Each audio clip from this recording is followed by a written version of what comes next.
Hi friends, it's Lisa Hetrick, illustrator for Gina K Designs, and I'm so grateful you could join me today. I have a really fun watercolor card project today that showcases this beautiful Santana Rose. I just love this stamp from Gina K, and I'm pairing it up with one of my stamps, and we're going to have some Radiant Watercolor fun today. So let's go ahead and take a quick look at the stamps and the dies that I'm using for this project. So I have the Hello Beautiful stamp set, the Santana Rose stamp set, I have the single stitched circle dies, and the smile die from Gina K Designs. Now let's take a look at the rest of the supplies that I'm going to be using for this project. I have some Gina K Designs heavyweight cardstock cut to an A2 size card, and all the measurements will be linked up and shown down below. I also have a piece of nice 100% watercolor paper. Normally I use the Bee Paper Company, but it's been a little bit difficult to find, so I've been using this Arteza 100% cotton watercolor paper from their expert line, and I really like it a lot. So I have all of the supplies that I'm using today also linked down below. I have some foam squares, I have Gina K Designs Connect glue, I'm using the Amalgam ink, I'm using Obsidian. That's the only ink that I'm going to be using for the entire project today.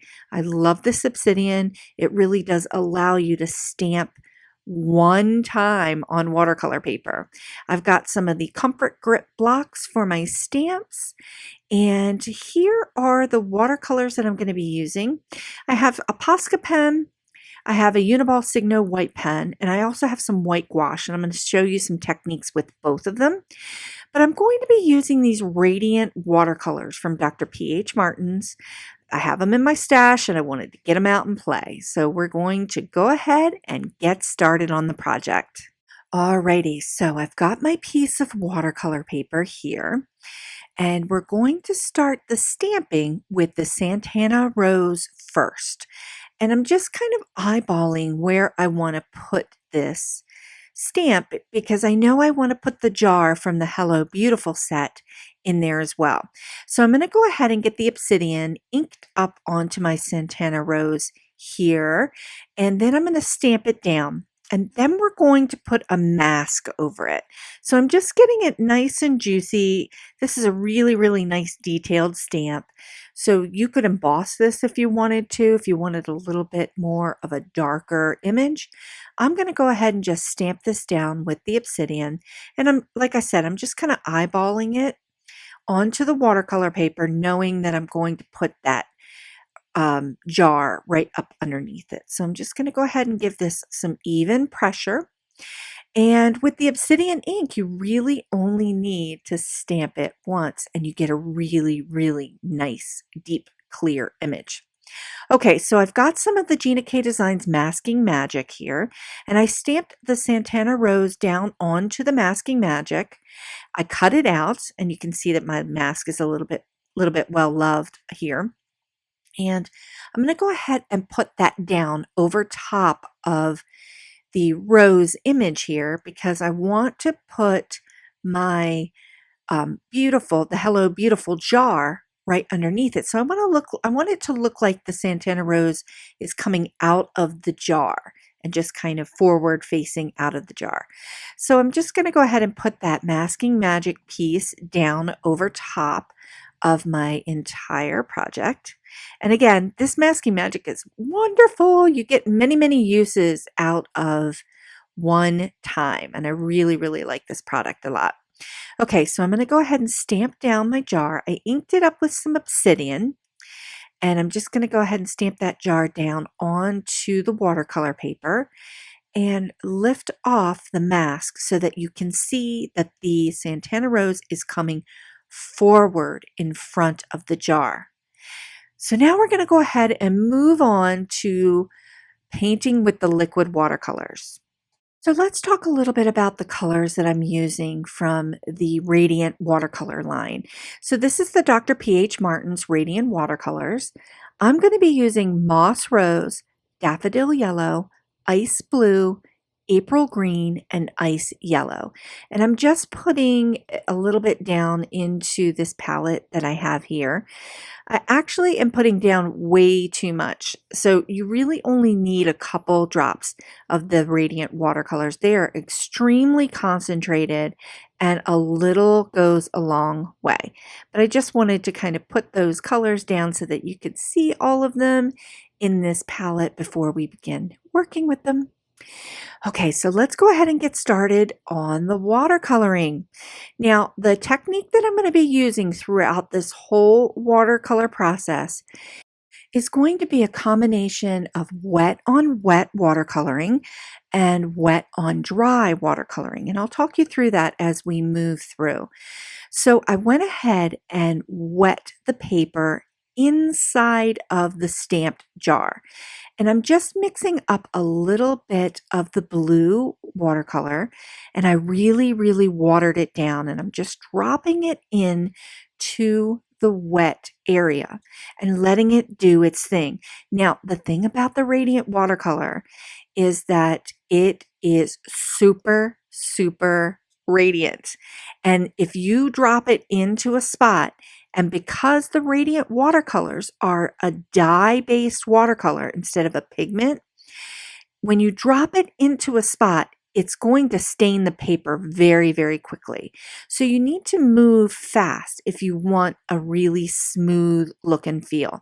So you can see here with the pink, this moss rose is a pretty intense color. So I'm mixing it up between the daffodil yellow and the moss rose. And you can see that drop that I put in the center of the rose, how intense that color is and how intense this color is right here. So you've got to work quickly with a wet brush to kind of move that around if you want to get some really smoothie, blendy kind of effects.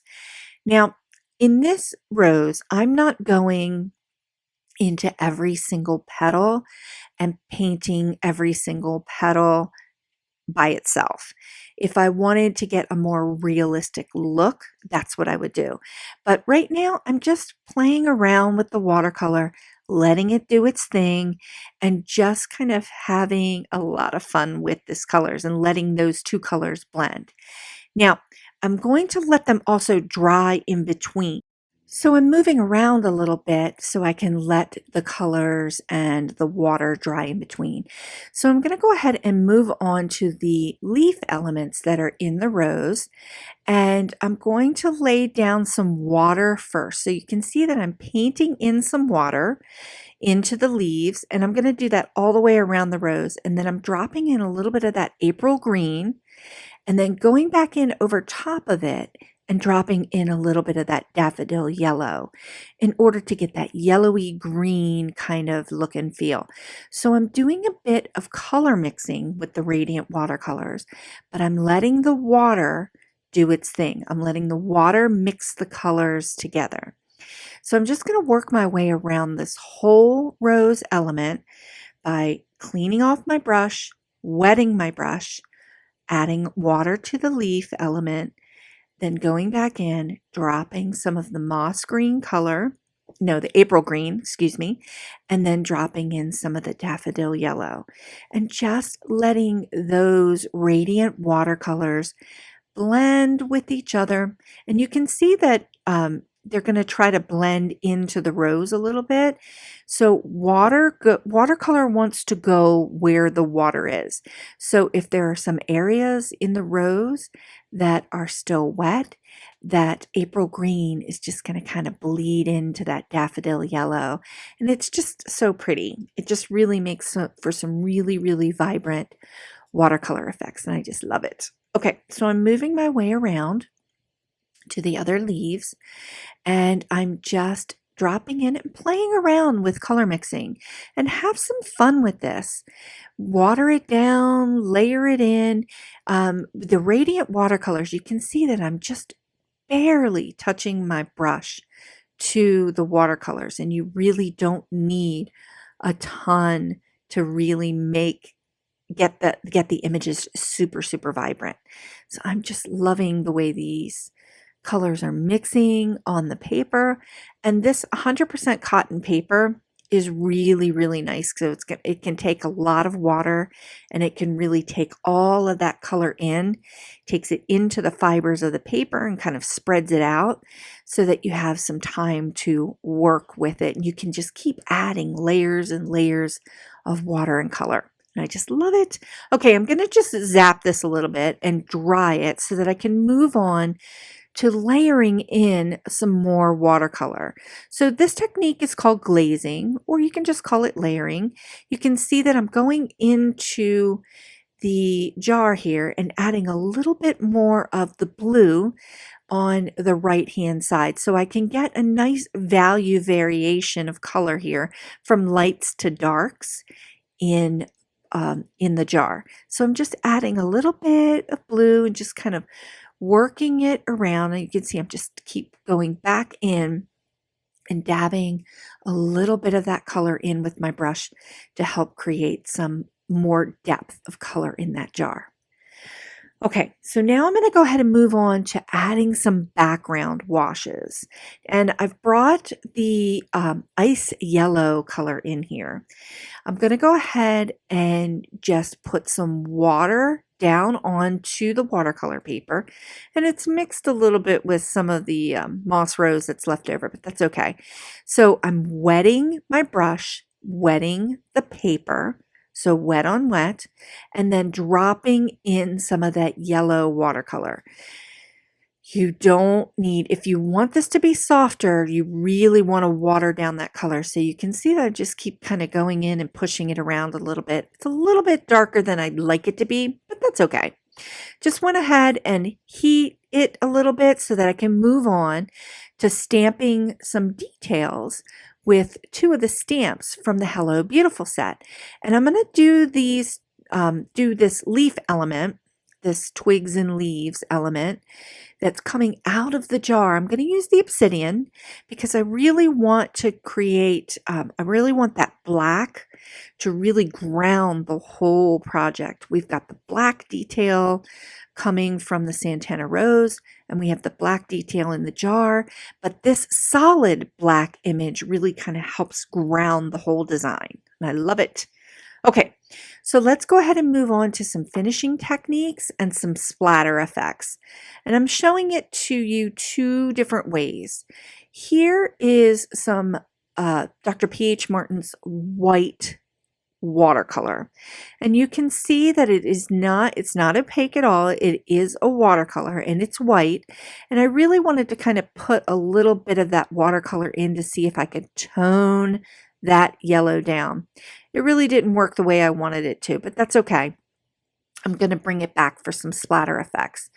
So I took my gouache and I just put a little bit down on my mat, and then I just spread it out onto the splatter stamp from the Hello Beautiful set.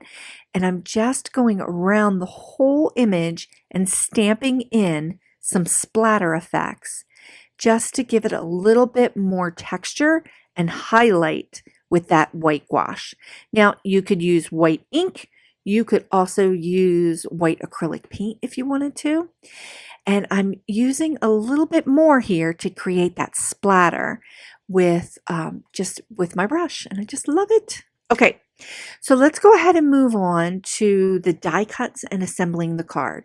So I took the Smile die cut and I ran it through my Platinum 6 die cutter with some of the leftover watercolor from cutting the card base.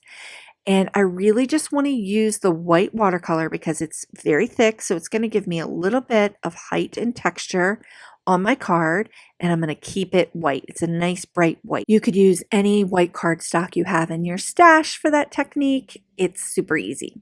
Okay, so I'm taking the circle stitch die and I'm putting it around that main Santana Rose element, and I ran it through my Platinum 6 because I want to pop it up and out on to the top of the card just to create a little bit of a spotlighting kind of effect with that element. It's so radiant, it's so bright, and I don't want to add a ton of height to the card, but I do want to have a little bit of extra attention drawn to that rose. So this is a great way to just kind of pop it up and out. So I've assembled the card base onto my heavyweight cardstock, and I'm taking some of the Gina K foam squares and I'm going to pop them onto the back of that circle die and then just pop it right onto my card. And I'm adding the smile sentiment. I just took a little bit of Connect glue and put it on the back of the smile die cut. And I'm just popping that in right there on the bottom of the card. And I'm just digging the way this is looking. Okay, so now we're going to go ahead and move on to some finishing touches. And I'm using my white Posca pen. I love the white Posca pen. I also love the Uniball Signo pen. And I am just popping in a few extra little whimsical dots with this pen. You could use any white gel pen you prefer. And I also used it to dot the eye because I lost that little tiny piece when I ran it through the die cutter. It just disappeared. So I just wanted to add that back into the card. So I'm just using the Posca pen to add a few more little whimsical polka dots to create that whole splattery-like effect to finish off the card. So let's go ahead and take a look at the final card. I am digging it. It's just radiant. It makes me super happy. Here was the original over here on the right, where I had embossed the image, so I got a little bit more of an intense black there. But I really, really like the way this looks. The watercolors are the star of the show, and that Santana Rose is just so beautiful. So here's another look at the stamps and the dies that I used for today's project. I used the Hello Beautiful stamp set, the Santana Rose stamp set, the single stitched circle dies, and the smile die, all from Gina K Designs. I hope you enjoyed today's card tutorial. Thanks so much for joining me. Please consider sharing the joy by liking this video and subscribing to this channel. And I hope you'll come on in and take a look at some more of my card and watercolor tutorials on this channel. Thanks so much for watching, and I'll see you next time.